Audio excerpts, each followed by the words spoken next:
Para começar, a administração do governo de Donald Trump se manifestou sobre uma resposta enviada pelo Itamaraty à Câmara dos Deputados aqui do Brasil nesta semana, que considera a possibilidade de uma ação militar dos Estados Unidos contra o Brasil após aquela classificação do PCC e do Comando Vermelho como organizações terroristas.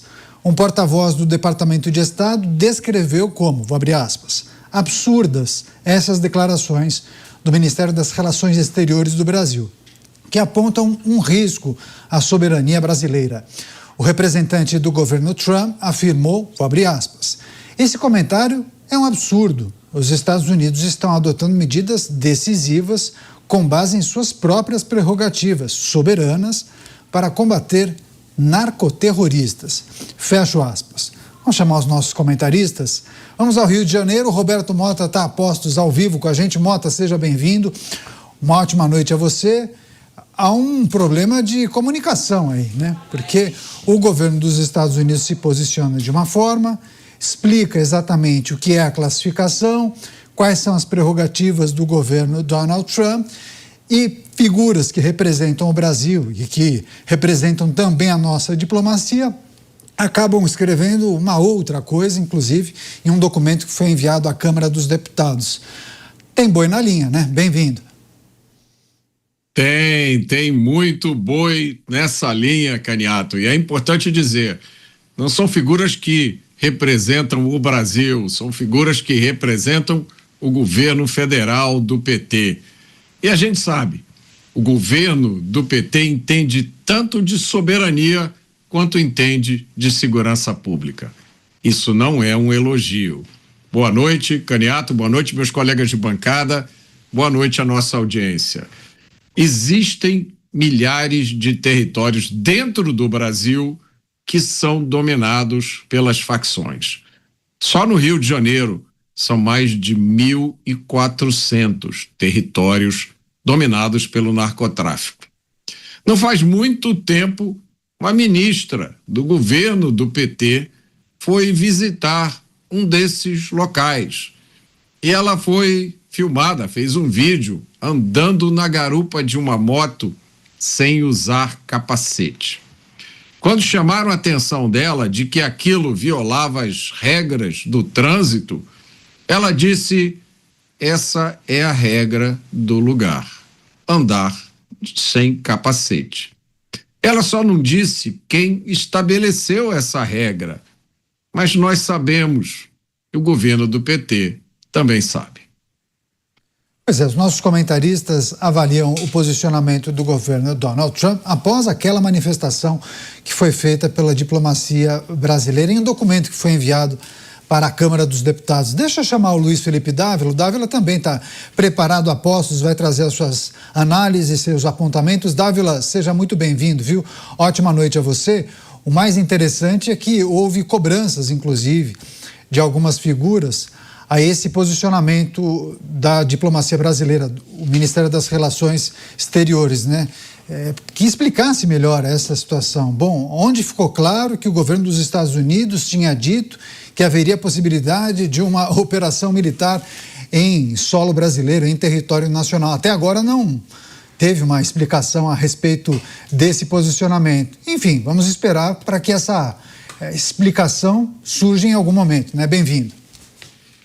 Boa noite, Caniato, boa noite aos meus colegas e boa noite à nossa querida audiência. Explicar o inexplicável é fruto de uma diplomacia militante, partidária, ideológica, que não cumpre mais o seu papel de uma política de Estado. Não tem nenhum cabimento o posicionamento do Itamaraty neste caso. Isto mostra o desconforto que criou quando os Estados Unidos declararam o PCC e Comando Vermelho como organizações terroristas. Isso vai expor a classe política sem vergonha que está envolvida com o crime organizado. Porque esta qualificação de organização terrorista permite à CIA, por exemplo, investigar mensagens trocadas em redes sociais, em WhatsApp, movimentações bancárias, de qualquer suspeito de envolvimento com o crime organizado.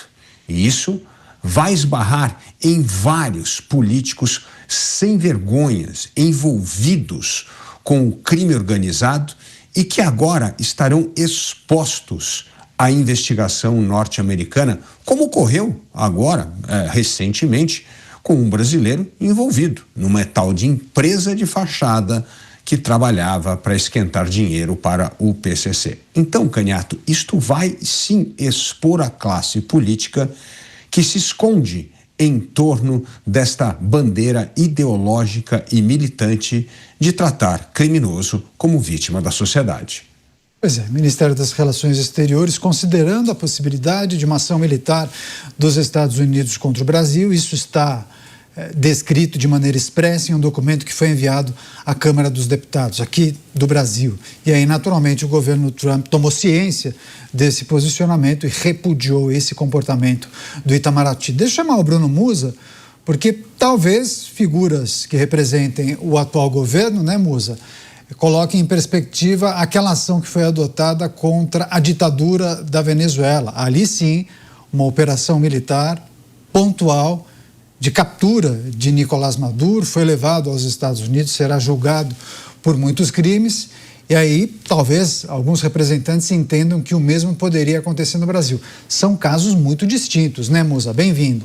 Boa noite, Caniato, Mota, Dávila, todos os que nos ouvem no Brasil. Não há a menor chance de comparar um caso com outro. Veja só, a Venezuela entrou naquela ditadura em 1998. Claro que não foi do dia para a noite, mas foi quando Chávez ali começou o seu mandato e já em 2001, 2002 ele começou a expropriar as empresas privadas. De lá então o declínio foi brutal. Eu estive no país em 2007, 2009 e 2023. Consequentemente, a gente foi vendo, assistindo a degradação praticamente cada vez que a gente ia lá, de maneira clara. Chegamos num ponto onde 93% da população da Venezuela vivia abaixo da linha da pobreza. As indústrias foram completamente sucateadas. Um país que nos anos 90 chegou a exportar mais de 3 milhões de barris de petróleo por dia, não conseguia sequer produzir 1 milhão de barris há pouco tempo atrás, antes da intervenção americana, e agora já está na casa de 1,5 milhão, mais ou menos. Você tem ali presos políticos em proporções muito maiores do que aqui no Brasil. Obviamente aqui deveria ter 0, mas não, infelizmente no Brasil de hoje também temos problemas nesse nível. Mas de qualquer maneira, a situação econômica e institucional da Venezuela era muito pior do que a situação do Brasil. Não se comparava realmente. Para quem esteve no país há pouco tempo, é crucial entender essa diferença. Uma brutal diferença entre os dois campos, uma vez que, apesar da pobreza nos dois países, lá sim uma ditadura instaurada e a indústria completamente destruída. Consequentemente, a Venezuela, por ser a maior reserva de petróleo do mundo, necessariamente passa por um interesse maior daquela intervenção 20 anos depois, mais 26, 27 anos após o começo daquela narcoditadura que se tornou o país. Portanto, não há nenhum tipo de comparação, nem sequer qualquer proporção em dizer que o Brasil sofreria algum ataque dos Estados Unidos militar por ter a presença massiva, sim, é verdade, do crime organizado na vida brasileira, do nosso dia a dia aqui. São coisas completamente díspares, isso não passa de uma narrativa da própria esquerda para gerar o medo, e o medo gera comoção e congela as pessoas. Daqui a pouco eu vou chamar o Roberto Mota, a gente só está ajustando a conexão com ele. Deixa eu passar para o Dávila, que tem um elemento que o Dávila sempre gosta de reforçar e destacar. É importante a gente também trazer isso para a nossa audiência. Dávila, naturalmente, nas últimas décadas houve um crescimento fora do comum dessas facções criminosas brasileiras, passaram a atuar em muitos países, né, organizações transnacionais, e aí houve o entendimento do governo norte-americano que seria necessário mudar essa classificação, né, de grupos criminosos para grupos terroristas, o que permite, inclusive, a aplicação diferente da legislação americana, inclusive no que tange a operações, sanções e por aí vai. Mas queria que você discorresse a respeito da diplomacia brasileira. Quando você faz críticas ao posicionamento da diplomacia, você lembra daquela história de expectativa e realidade? Bom, essa é a realidade. Estamos vendo atitudes tomadas pela atual diplomacia. Mas o que deveria ser feito? O que compete à diplomacia brasileira?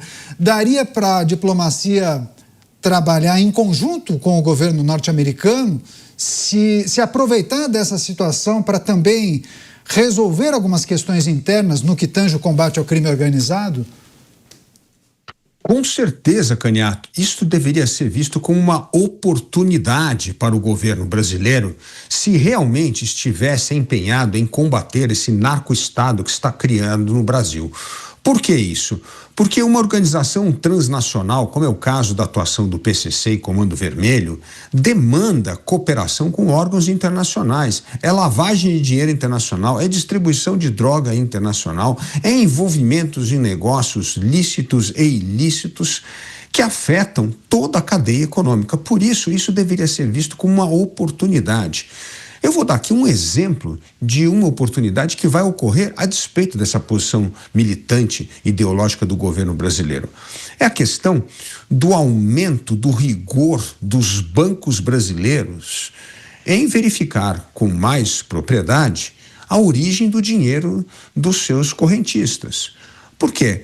Todos nós já fomos vítimas de golpes de Pix. Golpes de Pix envolve uma abertura de conta num banco, porque é por ali que entra o dinheiro. Isso significa que o banco não está fazendo a lição de casa de tentar, pelo menos, entender a origem do dinheiro dessas empresas fraudulentas. Então, essa história de organização terrorista que se tornou diante a decisão do governo americano, forçará os bancos brasileiros a entender melhor, compreender melhor a origem do dinheiro dos seus clientes, dos seus correntistas. Isso vai ser fundamental. Nós temos no Brasil hoje, como você bem sabe, 13 milhões de CPFs falsos. Olha só que máquina de lavagem de dinheiro, de ilegalidade que ocorre com a utilização de CPF falso. Agora, como é que alguém que tem CPF falso consegue abrir uma conta num banco? Então, esta classificação de organização terrorista vai obrigar os bancos brasileiros a ter critérios tão rigorosos para compreender a origem do dinheiro dos seus correntistas, como ocorre com bancos norte-americanos e como ocorre com bancos europeus. Então, isso vai melhorar a qualidade dessa movimentação financeira no Brasil. Ou seja, vai ser cada vez mais difícil para pessoas ilegais, laranjas, abrirem negócios, empresas e movimentar por meio dos bancos brasileiros. Então, só isso mostra como é importante, porque se os bancos brasileiros não seguirem com rigor esses critérios internacionais, esses bancos serão punidos nos Estados Unidos. Então, Caniato, veja só uma oportunidade para melhorar a fiscalização e a atuação dos bancos para compreender melhor a origem, das finanças, as origens financeiras dos seus correntistas. Então, e assim nós poderemos ter maior cooperação com Receita Federal, com COAF, com tantas outras organizações para quebrar a perna do crime organizado. E como é que quebra a perna do crime organizado? Justamente sufocando financeiramente as atividades ilegais. Deixa eu passar para o Mota também dar sua contribuição em relação a esse cenário. Mota, como transformar um cenário, uma situação em que a atual administração, o atual governo brasileiro critica essa ação norte-americana, como transformar isso, como disse o Dávila, em algo positivo? Olhar para isso como uma janela de oportunidade e possivelmente trabalhar até em conjunto contra esses grupos que foram criados aqui no Brasil. Talvez não seja neste ano, talvez no ano que vem, enfim, mas quais são os caminhos possíveis? A minha resposta ia ser justamente essa: mudando o governo. Não tem outro caminho. Colocando adultos no poder, colocando pessoas minimamente alfabetizadas sobre o que acontece no mundo, retirando do comando das relações exteriores do Brasil pessoas profundamente ideologizadas que acham que ainda estão vivendo no tempo dos países não alinhados. Deve ser gente que tem lá no quarto, na parede, ainda um pôster do Che Guevara, quem sabe do Fidel Castro também. O mundo mudou, o Muro de Berlim caiu, a União Soviética não existe mais. O último reduto desse marxismo tóxico, neste momento, está nas relações exteriores do governo do PT. Pois é, deixa só para a gente finalizar, encerrar essa discussão, passar para o Bruno Musa, que inclusive está pesquisando a fala literal do representante do governo dos Estados Unidos, dizendo que esse comentário é um absurdo. Os Estados Unidos estão adotando medidas decisivas com base em suas próprias prerrogativas.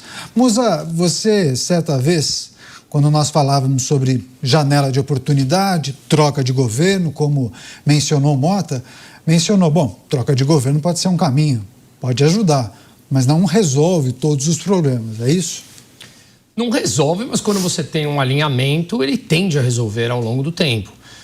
Veja, se você é uma pessoa, um governo, ou um país representado por esse governo, que resolve bater de frente consistentemente e com falas duras, inclusive, né? Vamos lembrar, há um tempo atrás, o Lula chamou o Trump de fascista.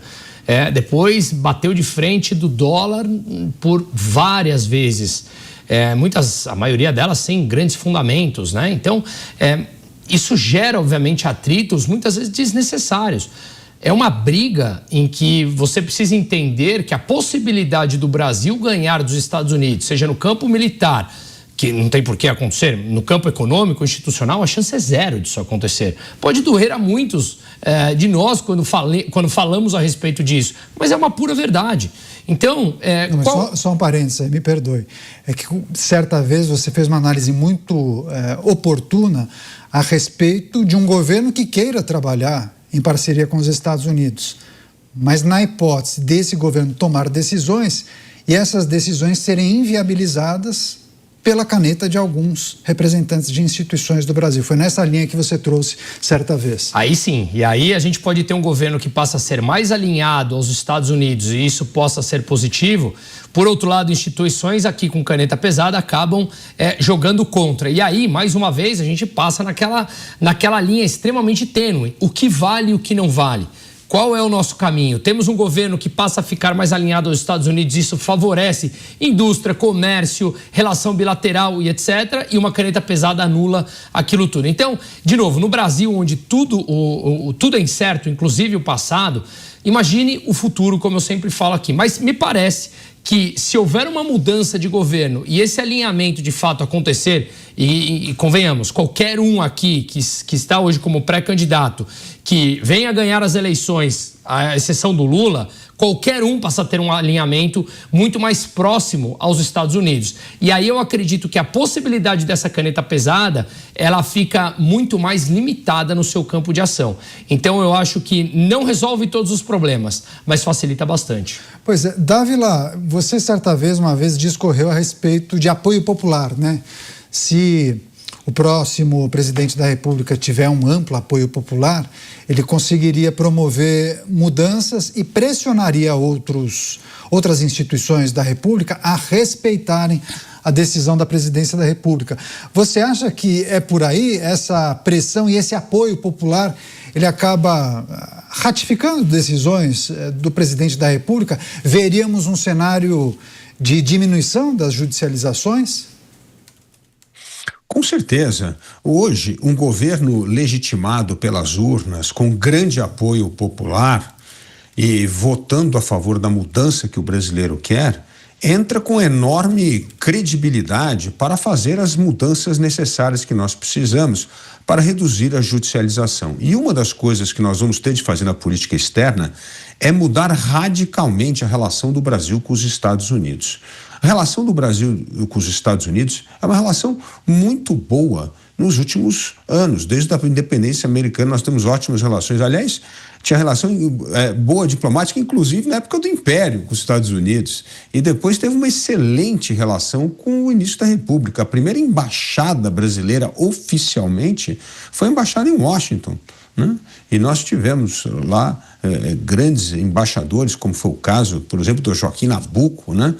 E depois nós tivemos Oswaldo Aranha como embaixador, nós tivemos grandes figuras representando o Brasil nos Estados Unidos. Agora, neste governo, a relação Brasil-Estados Unidos é a pior da história da República. A gente nunca teve uma relação tão tensa, tão ruim e tão descasada de interesses comuns que uniram o Brasil e os Estados Unidos durante tanto tempo. Então, evidentemente, um governo que representa mudança no Brasil vai dar um cavalo de pau nessa diplomacia, vai ter uma diplomacia de Estado que vai olhar como uma das suas prioridades a melhoria da relação com os Estados Unidos, o segundo maior parceiro comercial brasileiro, o parceiro internacional com maior afinidade ideológica, são as duas grandes democracias da América, e o Brasil exporta muito pouco para os Estados Unidos, apenas 1% da nossa exportação vai para os Estados Unidos. Nós deveríamos ter uma relação bilateral comercial de investimento muito maior. Os Estados Unidos podem ajudar o Brasil a dar esse grande salto em tecnologia que nós estamos extremamente atrasados, que melhoraria imensamente a competitividade e a produtividade do país. Então, é óbvio que a relação Brasil-Estados Unidos vai ser tratada como prioridade, inclusive para contrapor a excessiva dependência do Brasil da China. Pois é, a gente vai seguir acompanhando essas movimentações. Quando tiver algum tipo de atualização, manifestação do Itamaraty a respeito da fala desse representante do governo dos Estados Unidos, traremos aqui, claro que vamos analisar com os nossos comentaristas.